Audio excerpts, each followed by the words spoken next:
Me lo dijo uno que me vendía allí muchos libros de bandoleros y me ayudó mucho a encontrar las partidas de muchos de los bandoleros para mi libro. El Pernales tuvo un corazón durísimo, como un pedernal, que bien lo dice, y se escapaba de todas, ¿no?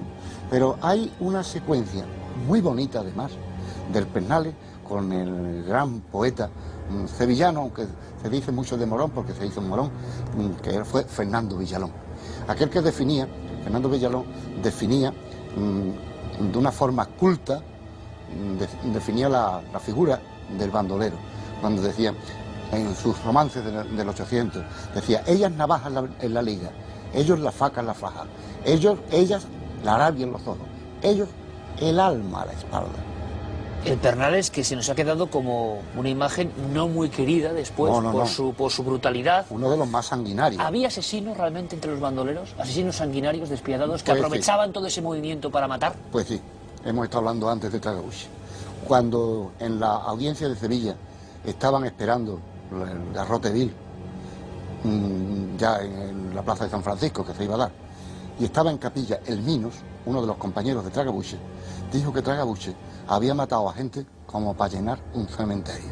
Ha hablado, Manuel, de ajusticiamientos y agarrotados, que los hubo y muchos. Sí. Veíamos un documento de un profesor de la Universidad Complutense de Madrid que nos hablaba, caramba, de cómo eran a veces las acciones para ejemplificar, para que la gente tuviese miedo.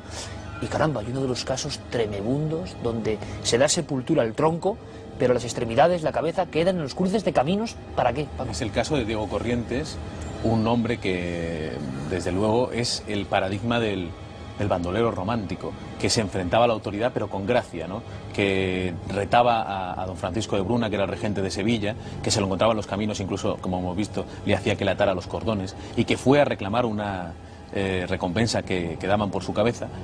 Dijo, bueno, yo soy Diego Corrientes, así que deme usted lo que están dando por mi cabeza, que aquí estoy.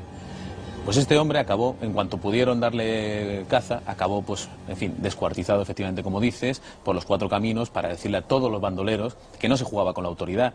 Este hombre, al que no se le ha podido probar ningún asesinato ni ningún daño grave, que robaba efectivamente, pero que nunca usaba las armas si no era totalmente necesario para huir o para proteger su propia vida, ¿no?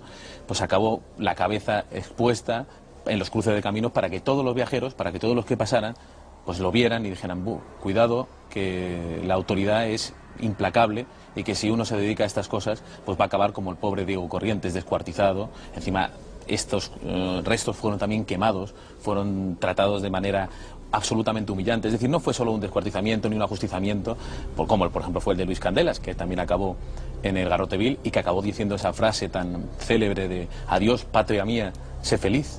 En fin, los bandoleros... en el garrote vil.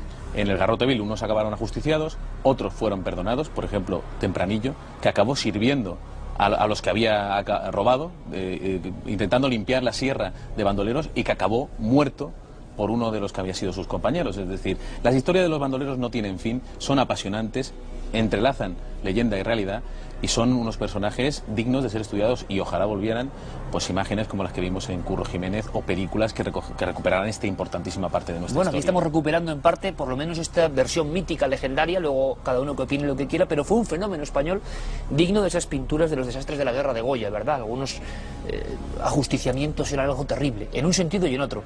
Pero Manuel, ¿cuándo hemos oído hablar del último bandolero? ¿Cuándo acaba el bandolerismo español? Y si es verdad que el tal Pasos Largos, cuya cara es terrorífica, fue el último bandolero ya en pleno siglo XX.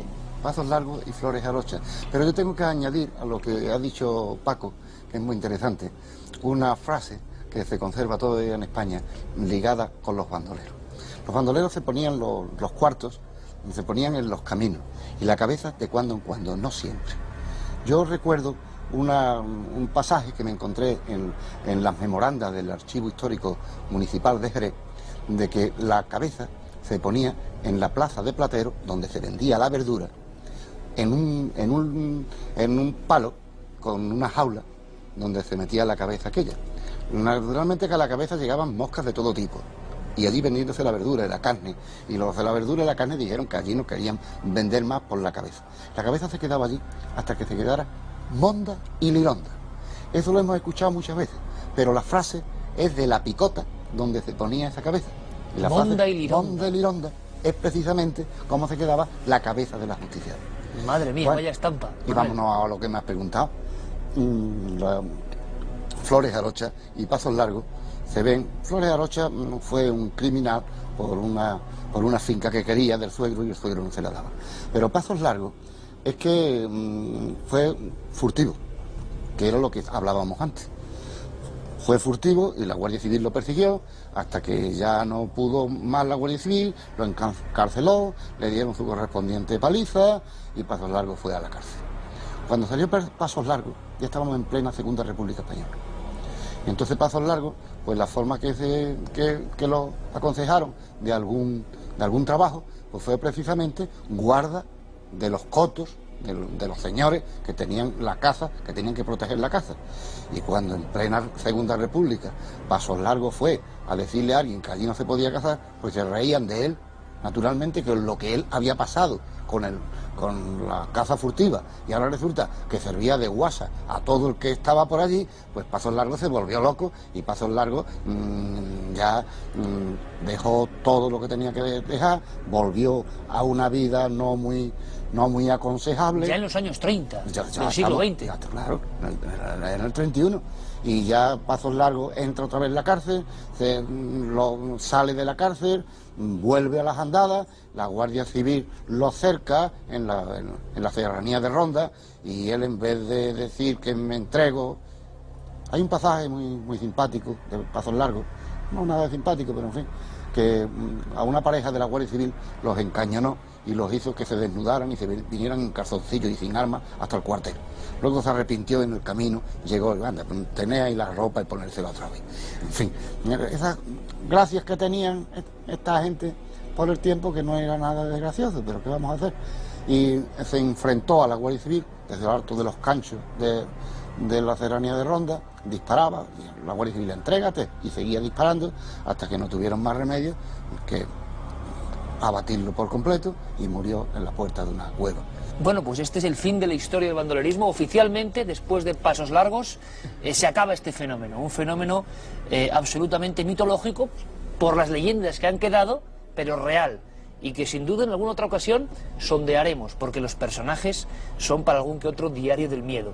Paco, muchísimas gracias. Muchas gracias, Iker. Y Manuel Pérez Regordán, muchísimas gracias por recordarnos estas historias y por su labor como cronista oficial de Arcos. Un placer. Un placer para mí estar con ustedes dos en tan interesante programa. Muchísimas gracias, amigo. Bueno, pues ahí están. Nos quedamos con algunas imágenes, algunas escenas absolutamente sobrecogedoras. Pero ocurrió, y esto no es ningún fenómeno extraño. Estaban ahí y fueron parte importante de nuestra historia más próxima.